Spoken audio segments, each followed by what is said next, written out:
I would like to talk about technology push. Technology push is a concept that is usually contrasted with market pull. It's a way that technology gets out and creates value in society. Typically, and from a technology push perspective, someone has come up with a technology that they've worked on. Oftentimes from a university perspective, it may come out of science, or someone develops, let's say, a new type of impeller that moves water with large quantities at lower power. But once you come up with the technology coming out of, from a research perspective or a technology perspective, you're not quite sure how it's going to fit into the market, who's going to be the customer, how this would be able to actually create value in society. So you have to put a lot of work in pushing the technology out into society. And we've had lots of examples of this throughout time. The car is an example, the smartphone, all these things no one really asked for, but people came up with it based on new technology and was able to be pushed out into the market and then adopted. Oftentimes, though, you push ideas out into the market and you adapt them based on the feedback that you get. So you always have a mixture of technology push and market pull, back and forth to create a product over time. Oftentimes with software, we call it a minimally viable product. But get it out there quickly, learn from the customers and improve upon it.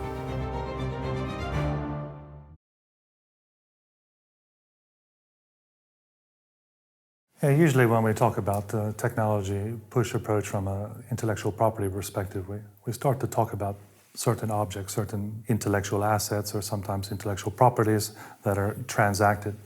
This is often done in a concept of an open innovation way of thinking. So we start with a certain set of technologies, we try to push them towards the market, and if they don't fit well into the market that we had thought, we pivot and move into other markets, or sometimes we'll license them to other actors that can use them in other ways. That's what's interesting about intellectual assets and property, is that they can be used in multiple contexts at the same time. They're as we call them, non-rival. So every intellectual asset we have, or every technology asset we have, can be seen as a portfolio of possibilities. So we can use them in our own markets, but we can also give them to other people to use in their markets, as long as they don't overlap. I think the difficulty with technology or patent licensing, maybe the terminology is good to discuss. If you have technology that people don't understand and they need your help to implement it, and this new technology is going to create something for the customer or for your collaborator to create more value, it's a relatively easy value proposition. People are incentivized to collaborate. But if all I have is a patent and the people I want to collaborate with already understand the knowledge, then it's not so easy for them to want to pay for something that they feel that they already understand.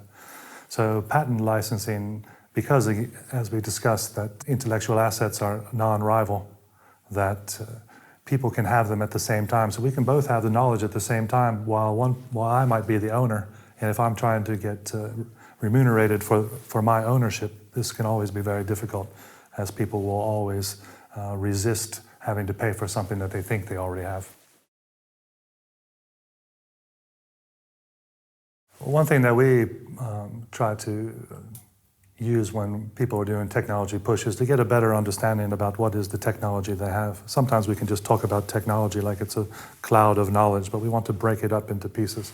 So we use what we call an intellectual asset management framework, where we suggest that people are able to capture what are all the different technology aspects or elements in what they have. Is it databases? Is it software? Is it technical inventions? What are all the different pieces that have been created that allow for this solution to be facilitated? And then, of course, understand through positioning how well is everyone else in the market equally positioned along these technologies or other competing technologies, and who else is in the market for potential downstream solutions.